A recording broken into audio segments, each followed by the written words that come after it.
이 옷이라는 것은 참 중요한 것 같습니다. 이 상황에 따라 잘 입어야 되는 것이죠. 간혹 이 상황에 맞지 않는 옷을 입는 사람들이 있어요. 뭐 결혼식장에 갔는데 신부보다 더 예쁘게 차려입고 가면은 그것도 예의가 아니고, 또 장례식장에 너무 밝은 옷을 입고 가는 것도 상황에 맞지 않는 옷차림이라고 할 수 있겠죠. 또 잘 어울리지 않는 옷을 입는 사람들이 있습니다. 나이에 맞지 않게, 이상하게도 좀 중년임에도 불구하고 어린 친구들이 입을 법한 옷을 입는다든지, 아니면 어린 친구인데 좀 나이 든 그런 옷을 입는 것도 어쩌면은 상황에 맞지 않고 나이에 맞지 않는 그런 옷차림을 볼 때마다 어쩌면 조화롭지 않다, 이 부조화를 아마 떠올리게 될 것입니다. 어쩌면 옷뿐만 아니라 이 얼굴도 마찬가지일 것입니다. 날렵한 콧날, 뭐 두툼한 입술, 큰 눈, 뭐 넓은 이마, 이런 것들을 아마 하나하나씩 다 가지고 있을지라도요, 그것이 조화를 이뤄야만이 그 얼굴이 아주 잘생긴 얼굴이 되는 것입니다. 보기 좋은 얼굴이 된다라는 것이죠. 하나님께서는 기가 막히게도 사람 하나하나를 창조하시면서 쌍꺼풀이 없을지라도, 코가 낮더라도 사람들이 얼굴을 어색하지 않게 만드셨어요. 참 그게 참 놀란 것 같아요. 사람들 얼굴은 다 다르지만 그 얼굴이 이상하게도 어색하지 않게끔 잘 만들어 주셨습니다. 조화를 잘 이룬다는 것이죠. 그게 참 창조의 신비인 것 같습니다. 성형 수술을 하면요, 뭐 요즘은 쌍수는 뭐 수술도 아닌데 얼굴이 어색한 것 또한, 수술을 하면 좀 얼굴이 어색하잖아요, 그렇죠? 얼굴에 칼을 대기 시작하면은 이 코가 막 높아지고 눈이 커지고 트임을 하면은 뭔가 이제 어색한 것도 바로 이것입니다. 하나님께서 만들어 주신 것을 손을 대기 시작을 하면은 이상하게도 어우러짐이 깨지기 시작을 하는 것입니다.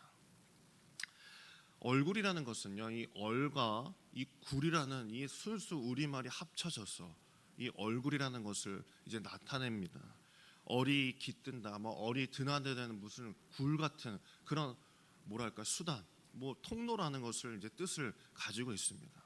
그래서 아무리 잘생기고 하더라도 그 속에 맑고 투명한 그 영혼의 모습이 얼굴에 투영된다라는 것을 뜻하는 것이 바로 이 얼굴이라고 할 수 있습니다. 그래서 뭐 얼간이, 뭐 얼빠졌다, 뭐 이런 이야기 한번 들어보셨죠? 그것이 바로 이 사람의 영혼에 대한 그런 모습을 뜻하는 것입니다. 그래서 얼간이라는 것을 쪼개서 보면요, 간, 얼이 빠져나간 사람이다, 얼이 간격을 두고 있다라는 말을 하고 있는 것이죠. 즉 내 마음이 어지럽고 또 어둡게 되면요, 그 모습, 그 내 영혼이 얼굴을 고스란히 나오게 된다라는 말을 하는 것입니다. 얼굴뿐만이 아니라 내 마음과 내 겉의 모습이 조화를 이루지 않는다면 그것 또한 부조화가 일어나면서 그 모습이 복되거나 아름답거나, 또한 뭐 잘생기지 못하더라도 그 모습이 환하게 빛을 발할 수 있다라는 것이죠. 예수님께서 사역하시던 그 시절, 예루살렘은 너무나도 화려한 모습을 보여주고 있었습니다. 그러나 예수님의 눈에는 이 예루살렘의 그 모습은 그 성전과 전혀 어울리지 않는 사람들의 모습을 보았다라고 성경에서는 기록하고 있습니다. 그래서 오늘 읽은 말씀 2장 15절에 보면은 예수님께서 상을 뒤엎으셨다라고 말씀하고 계시죠. 예수님이 보시기에는 그 성전이 조화를 이루고 있지 않았습니다. 하나님의 거룩한 성전의 그 모습을 띄어야 할 그 공간에 하나님께서 보시기에 악한 것들이 가득 채워져 있었기 때문에 예수님께서는 그것을 차마 눈뜨고 볼 수 없었다라는 뜻이었습니다. 유대인의 명절이 되면요, 그 세계에 흩어졌던 많은 유대인들이 모여서 이 명절마다 그 예루살렘 성전에 모였습니다. 하나님께 제사를 드리는 공간이었죠. 그런데 그곳에는 우리 뭐 한국에서도 보면은 그 깊은 산속에 있는 사찰이 있죠. 사찰, 절에 들어가려고 하면은 돈을 내는 건 이해를 하지만, 뭐 관악산 절이 있는지 모르겠지만 저기 뭐 설악산이라든지 지리산이라든지 그런 산 중턱에 있는 그런 절에 들어갈 것도 아닌데도 이상하게도 사찰 지나가는 뭐 명목으로 해서 뭐 입장료를 받잖아요. 그 이해가 가지 않잖아요. 그렇죠? 내가 저걸 굳이 내면서까지 이 산을 가야 되나? 라는 생각을 할 때가 있습니다. 그런데 그 시대에는요, 성전에 들어가려면 성전세라는 것을 냈어야만 했습니다. 지금도 이해가 가지 않죠. 예를 들어서 1층 로비에서 저희 교회에서도 들어올 때 뭐 1,000원씩 2,000원씩 입장료를 낸다고 하면 그거 순순히 이게 받아들일 수 있겠습니까? 그런데 그 시대에는 그런 것이 있었어요. 그 당시에 이 통화는요, 로마의 돈이었던 드라크마였습니다. 드라크마. 근데 이 드라크마를 내야 되는데 이 성전에서는 성전세를 드라크마로 받지 않았습니다. 또 제사장들이 또 이런 명목을 또 걸었어요. 명분이 있었어요. 어찌 로마 황제가 그려져 있는 그 동전을 하나님께 드릴 수 있습니까? 그러면 안 됩니다 하면서 세켈이라고 하는 세겔이라는 동전, 유대인들의 성전 동전을 만들어서 이 배포를 하기 시작을 한 거예요. 그러면 사람들은 드라크마, 이 로마 그 당시에 이제 통화됐던 그 돈을 가지고 와서 그 앞에서 이 환전센터를 거쳐서 거기서 세겔로 받고 성전에 들어갈 때마다 이 성전세를 내었던 것이에요. 한마디로 이 돈 장사를 하고 있었던 것이었습니다.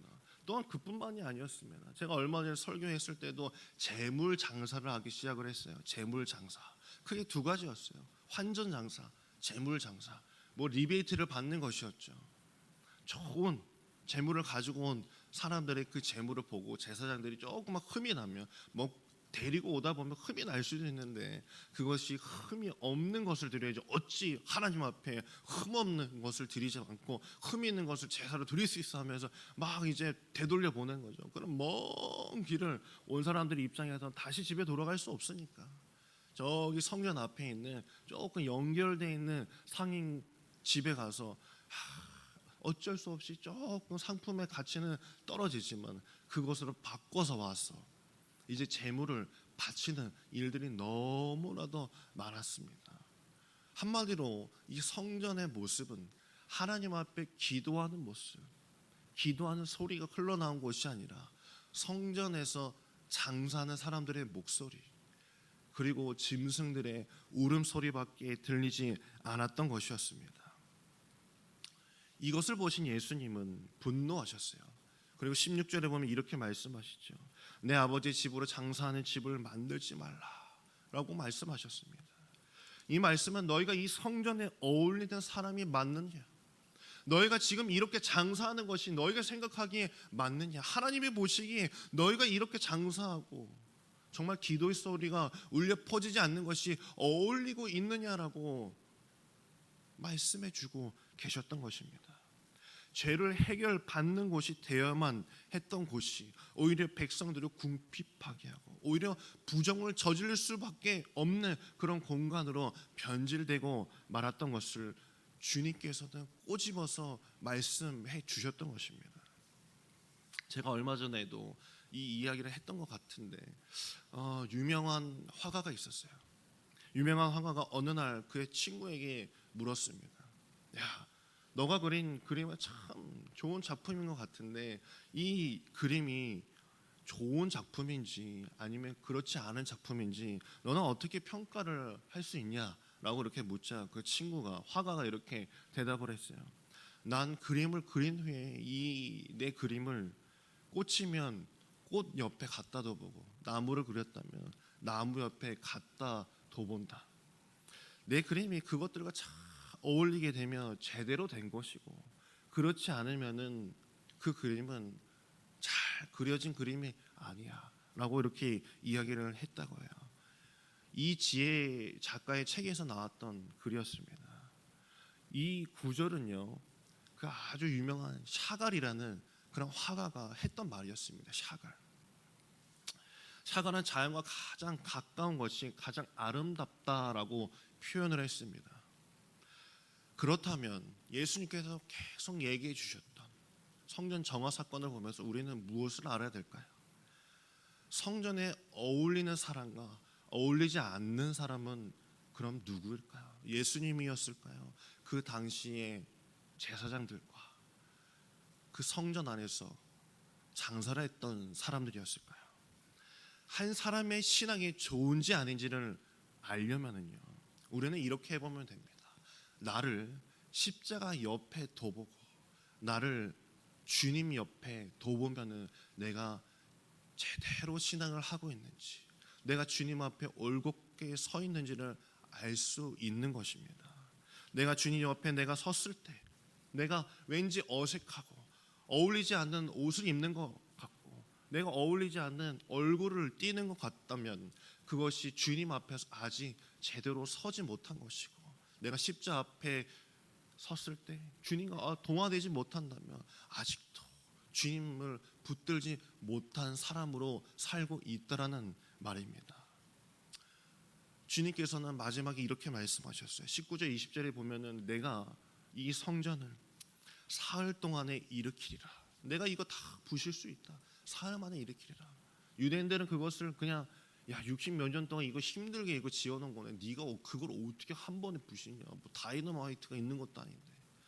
예수님께서 말씀하신 것은 이 성전에 어울리는 것, 이 성전은 으리으리하게 금칠하고 높아지는 것이 주님의 거룩함에 어울리는 것이 아니라 주님 앞에 진정으로 예배하는 자의 모습, 진정으로 나의 십자가를 짊어질 수 있는 그 희생할 수 있는 그 모습이 있어야만이 내가 주님 앞에 어울릴 수 있는 자의 모습이다라는 것을 보여주겠다라고 말씀하신 줄 믿습니다.